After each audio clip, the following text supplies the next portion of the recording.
Hello बच्चों, कैसे हैं आप सब। आज क्लास 7th की सेकंड चैप्टर महाभारत का सेकंड पार्ट देवव्रत पढ़ेंगे। तो चलिए शुरू करते हैं। देवव्रत। गंगा एक सुंदर युवती का रूप धारण किए नदी के तट पर खड़ी थी। उनके सौंदर्य और नवयौवन ने राजा शांतनु को मोह लिया था। गंगा बहुत ही सुंदर स्त्री थी, बहुत ही ज़्यादा खूबसूरत।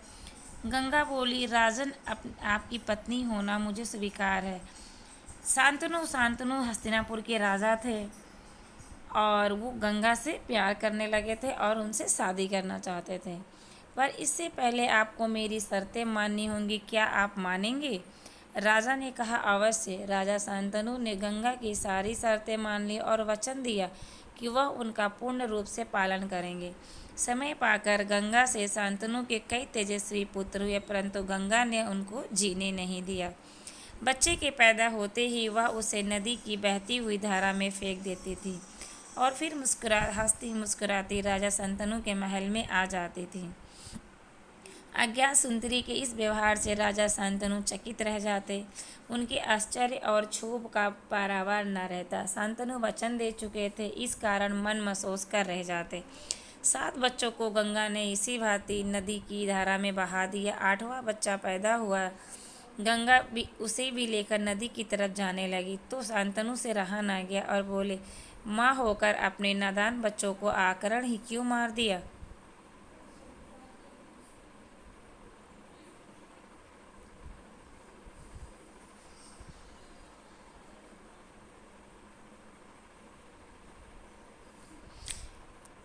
घृणा करती हो, यह घृणित व्यवहार तुम्हें शोभा नहीं देता। राजा की बात सुनकर गंगा मन ही मन मुस्काई, परंतु क्रोध का अभिनय करती हुई बोली, राजन, क्या आप अपना वचन भूल गए? मालूम होता है कि आपको पुत्र से ही मतलब है, मुझसे नहीं। आपको मेरी क्या परवाह है? ठीक है, पर शर्त के अनुसार मैं अब नहीं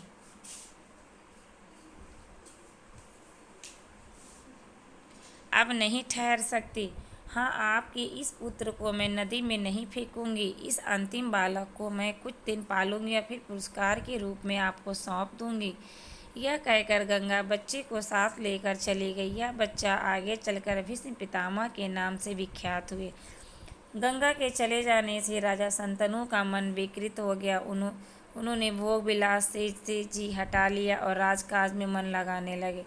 एक दिन राजा शिकार खेलते खेलते गंगा के तट पर चले गए तो देखा किनारे पर खड़ा एक सुंदर और गठीला युवक गंगा की बहती हुई धारा पर बाढ़ चला रहा था। बाढ़ों की बौछार से गंगा की प्रचंड धारा एकदम रुकी हुई थी।